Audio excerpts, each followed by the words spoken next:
बच्चों, ये है कृषि लेसन के आगे के क्वेश्चन। नगद व व्यापारिक फसलों से क्या आशय है? नगद व व्यापारिक फसलों से आशय उन फसलों से है जो प्रत्यक्ष रूप से भोजन के लिए उत्पन्न नहीं की जाती, किंतु उन्हें बेचकर नगद राशि प्राप्त की जाती है। इसमें कपास, चाय, कॉफी, तिलहन, सोयाबीन, रबर आदि आते हैं। गन्ना नगद दाम की फसल क्यों है? गन्ना एक महत्वपूर्ण व्यापारिक फसल है। गन्ना चीनी बनाने में प्रयुक्त किया जाता है। चीनी उद्योगों में गन्ना का प्रयोग होने के कारण ये एक महत्वपूर्ण मुद्रादायिनी कृषि उपज बन गया है। कर्तन दहन झूमिंग कृषि को किन किन नामों से जाना जाता है? असम, मेघालय, मिजोरम और नागालैंड में इसे झूम कहा जाता है। मणिपुर में पामलू और छत्तीसगढ़ में के बस्तर जिले में इसे दीपा कहा जाता है। गहन जीविका कृषि क्या है और इसके लक्षण भी लिखो। गहन जीविका कृषि उन क्षेत्रों में की जाती है जहाँ भूमि पर जनसंख्या का दबाव अधिक होता है।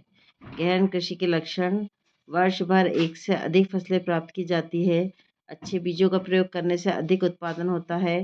कृषि में यंत्रों के प्रयोग से कृषि संबंधी अनेक कार्यों को शीघ्रता से निपटाया जा सकता है। कृषि का राष्ट्रीय अर्थव्यवस्था में योगदान लिखो। तो पहला, कृषि क्षेत्र भारतीय अर्थव्यवस्था का आधारभूत स्तंभ है। ये क्षेत्र भारत की जीडीपी में लगभग 15% का योगदान करता है। भारत की लगभग आधी जनसंख्या रोजगार के लिए कृषि पर निर्भर रहती है। कई कृषि उत्पाद जैसे चाय, कॉफ़ी, रबर, मसालों का निर्यात करके विदेशी मुद्रा प्राप्त की जाती है। कृषि पर आधारित उद्योगों के लिए कच्चा माल प्रदान करती है। कृषि पर आधारित उद्योग कच्चा माल प्रदान करती है। कृषि की दृष्टि से भारत अनोखा देश क्यों कहलाता है? यहाँ विस्तृत समतल भूमि पाई जाती है, पर्याप्त जल की उपलब्धता है, जलवायु संबंधी अनुकूल परिस्थितियाँ हैं।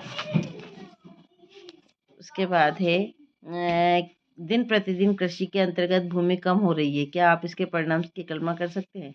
भारत में लगातार बढ़ती जनसंख्या के कारण भूमि की कमी आई है। भूमि के आवासन इत्यादि गैर कृषि उपयोगों कृषि के बीच बढ़ती भूमि की प्रतिस्पर्धा के कारण कृषि भूमि में कमी आई है। परिणाम: भूमि का आकार कम होना, उत्पादन कम होना, किसानों की गरीबी बढ़ना, खाद्य सुरक्षा खतरे में पड़ना, उद्योगों को कच्चे माल की प्राप्ति न होना। खाद्यान्न फसलों से क्या आशा है? खरीफ और रबी की फसल में अंतर।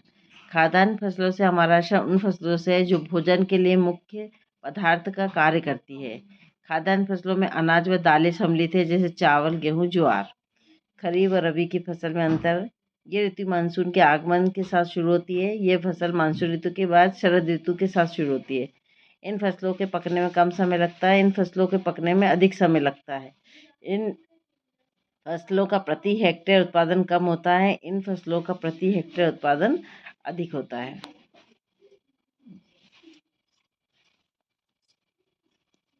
गहन जीविका कृषि और वाणिज्यिक कृषि में तुलना। गहन जीविका कृषि में किसान अपने लिए उत्पादन करता है, जबकि वाणिज्यिक कृषि में उत्पादन बाजार के लिए किया जाता है। गहन जीविका कृषि में पूंजी का निवेश कम है, जबकि वाणिज्यिक कृषि में पूंजी का निवेश अधिक है। गहन जीविका कृषि उन क्षेत्रों में की जाती है जहाँ जनसंख्या का दबाव होता है, जबकि वाणिज्यिक कृषि में जनसंख्या का दबाव कम होता है। प्रारंभिक जीविका निर्वाह कृषि और वाणिज्यिक कृषि में अंतर। यह कृषि भूमि के छोटे टुकड़ों पर की जाती है, ये कृषि बड़े क्षेत्रों में की जाती है। इसमें आदिम कृषि औजारों का उपयोग कृषि में किया जाता है। इसमें आधुनिक यंत्रों के द्वारा की जाती है। केवल अनाज और अन्य खाद्य फसलें उगाई जाती है, वाणिज्यिक फसलें उगाई जाती हैं। मोटा अनाज क्या है? ज्वार, बाजरा, रागी भारत में उगाए जाने वाले मुख्य मोटे अनाज हैं। यद्यपि इन्हें मोटा अनाज कहा जाता है, किंतु इसमें पोषक तत्वों की मात्रा अत्यधिक होती है। उदाहरण रागी के प्रचुर मात्रा में लोहा, कैल्शियम, सूक्ष्म पोषण मिलते हैं। Thank you.